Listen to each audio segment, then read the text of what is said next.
Give it Tacitus today, your pushback channel, and thank you for joining this audio live stream. Please listen to this presentation as you would a radio broadcast. In this essay, I'd like to talk about the issue of when did mass migration from the third world to the first world start? When did it begin? Now, I'm not talking about when the gazillions of people just suddenly appeared. So it began, slowish, I guess, but there was a ramp-up period to where things sort of did reach the crescendo levels of the last couple of years. So what I wanted to look at is when did it start? When did it become noticeable, or at least to me? And what happened in the beginning, the architecture of putting it all in place. So the decision was made, we're going to bring in masses of third world people into the West. We've got to start slowly. We can't scare the local population. We've got to build up a propaganda architecture sort of system where anyone who complains, we accuse them of being Hitler or a Nazi. We restructure the welfare system. We put all the NGOs in place to aid and abet and assist the illegal migration and the mass movement of people. We need to put all that architecture in place so that we can ramp up the mass migration over time, which is exactly what they did. So I'm going back to the beginning of when they kicked it off and when they, again, put all the justifications and all that structural architecture in place to make it happen and to grease the wheels. Now, whether you look at, the multiplicity of NGOs that were running around everywhere, going to rural villages in Africa and sending professional agitators out there saying, hey, you ought to go to the West and we'll help you get there and we'll pay for your transport and we'll keep you fed and clothed and everything on the way, all that infrastructure, but also the propaganda infrastructure, the editorials, the news articles. So-and-so complained about somebody, a brown person coming into there and say, those fucking Nazis, and that sort of rhetoric, because anyone that even questioned it was accused of being Hitler personally. Now, that just didn't happen accidentally. The entire media landscape spoke as one there. So clearly that was an organized, orchestrated, choreographed system, and so it was from day one. So I'm going back to those times, the beginning, and they could just amp it up. For example, they could have 10 headlines saying anyone who disagrees with mass migration is a Nazi, but then, if they wanted to, they could have 100 headlines, 1,000 headlines, 10,000. They could ramp up that sort of propaganda and, NGO agitation type activity to the max. Also giving, of course, handing out thousands of tax exemptions to supposed charities that weren't charities at all. They were simply there to facilitate mass migration of peasants to the West. All of that stuff was being put in place. But when did I notice it? So this is, I guess, where I'm starting off with this now. Given I was doing, at the time, a huge amount of international business traveling, I had a better front row seat, I suppose, than most. But I noticed it in the US in the 1980s, I guess. Going to say, staying at hotels, even as a junior sort of executive type guy, they didn't put me in the fancy hotels. I used to get the sort of the 3.5 star type level hotels. What they used to put me in those days, and nor did I get a say in the matter. And I noticed that each time I went back, there were more and more Mexicans working in the hospitality industry, hotels and so on, takeout food shops and the like. Now, I spoke sort of, I don't know, minimally passable Spanish. So that didn't necessarily bother me, but as in a communication act. But I noticed that if I wanted something for the hotel room, I had to speak to all the people working there. I had to speak to them in Spanish. Same in the restaurant. If have you got any more salt and pepper or something, anything at all you wanted in the restaurant, you had to also communicate in Spanish. Now, you could find typically the supervisor or the manager could speak both Spanish and English, but I noticed too that the white people were gone, and it was Spanish people, Mexican people rather, who spoke English and spoke with a heavily sort of Latino accent. And I saw that transformation. This was before it was happening in Australia, and I saw this all over the place. It wasn't just hotels in say Southern California where you might expect that, so you wouldn't think it that unusual. But I was staying in a hotel in the Northeast somewhere. I'm just trying to think. I think maybe it was the first time I went to Boston, and I noticed that in Philadelphia, that the ratio of non-English speaking people or third world people, the ratio was quite noticeably changing. Where are all these people coming from? So clearly there was a shift in the sort of migrants that were coming to the United States, and they were overwhelmingly going into certain industries. There was it wasn't Starbucks, but it was a coffee shop in somewhere in the US, and it was some shopping center, I think, in Philadelphia, and went in, and everybody was Mexican or South American, and this struck me as surprising. And again, what was interesting is they could barely speak a word of English, so they clearly just arrived, or were living in ghetto circumstances where they all spoke Spanish to each other and didn't need to learn English. But that struck. Now in Australia, though, it where I was closer, I guess, to the political situation as well as the social situation, it kicked off in probably the mid-90s, around there, where I noticed the amount of people, say the company I was at, we would advertise for the employees, the amount of people that had recently come from places like China and India. That even a little bit earlier than that, I guess. I guess around 1990, I noticed there was a big uptick in Indian. This is Brahmins primarily, Indians coming to Australia, and why were they needed? What were they? What skills did they have? Because my view of migration at the time was that there should be people coming who had needed skills. Workers were needed. Their capabilities were useful to the economy. I had that view sort of back then, and I couldn't understand why unemployment was reasonably high at the time, and there was people I knew, or that the children of people I knew were looking for work. I knew unemployed people, that type of thing. So why would you bring other people in when you have those sort of problems? That didn't sort of make any sense to me. And again, I wasn't that close to it, but I noticed that now as the 90s wore on, the amount of people coming increased.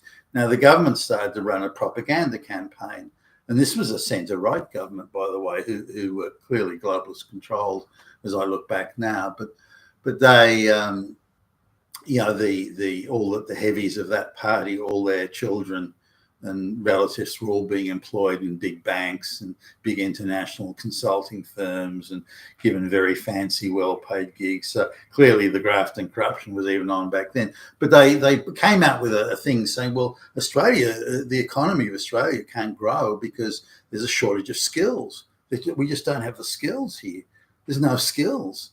We have to go overseas. We have to have migration to bring these skills in so the economy can grow. And then they bring out the typical lies, like we need people to work in the old folks' retirement villages and all that sort of stuff.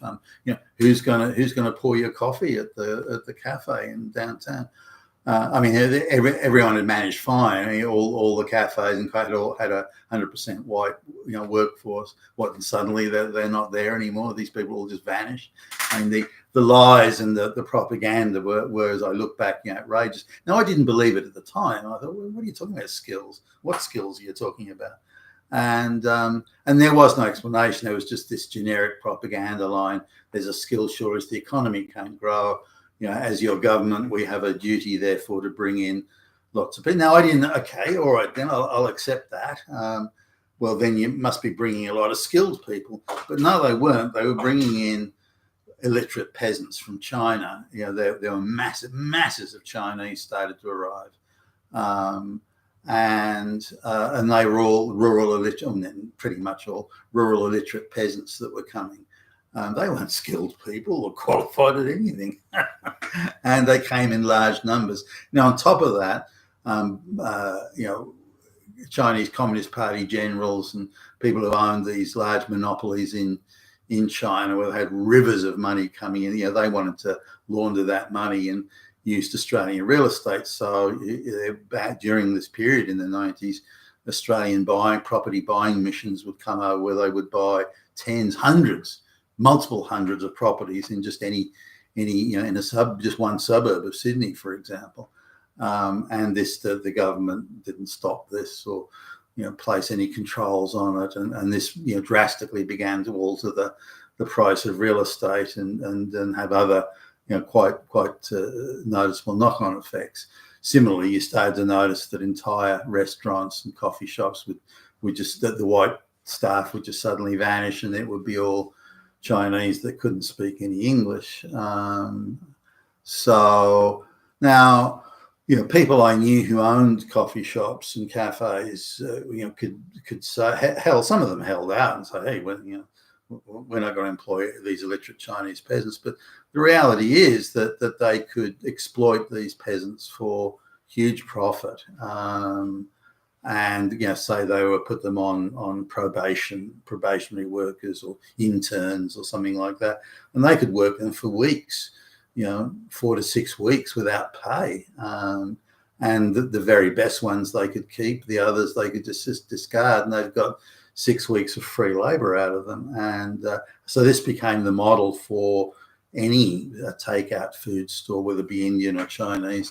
And I noticed the Indian peasants started to arrive, Pakistani peasants. All these peasants were starting to arrive in large numbers, none of whom were skilled or qualified.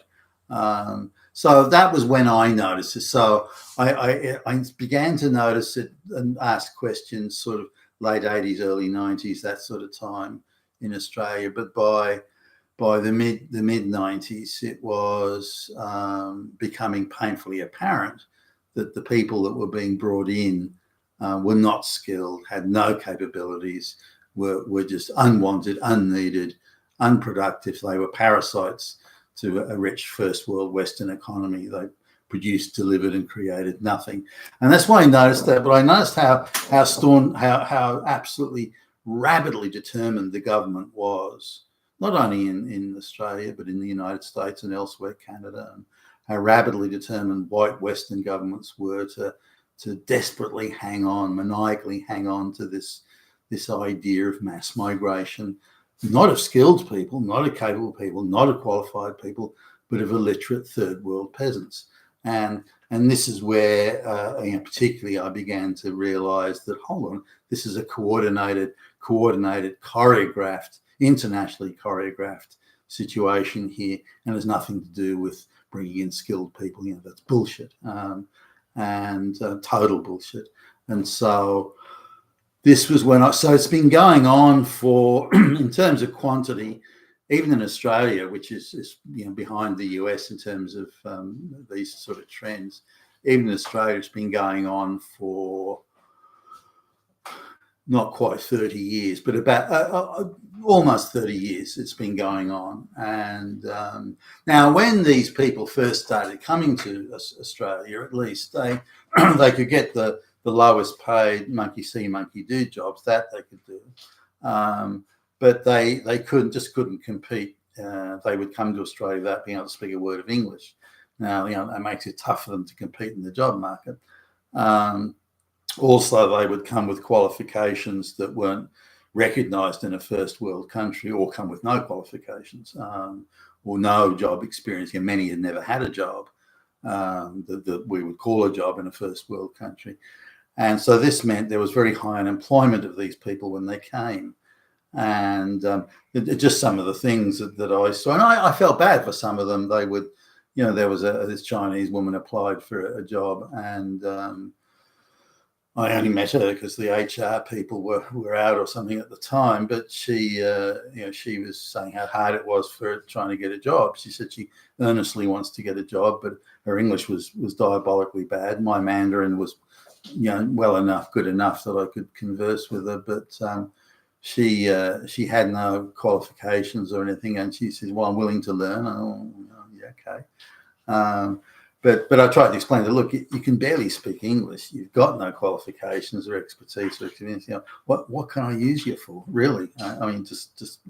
And all she could say in her very broken pidgin English was, "Well, I'm willing to try hard." Yeah, it's not good enough.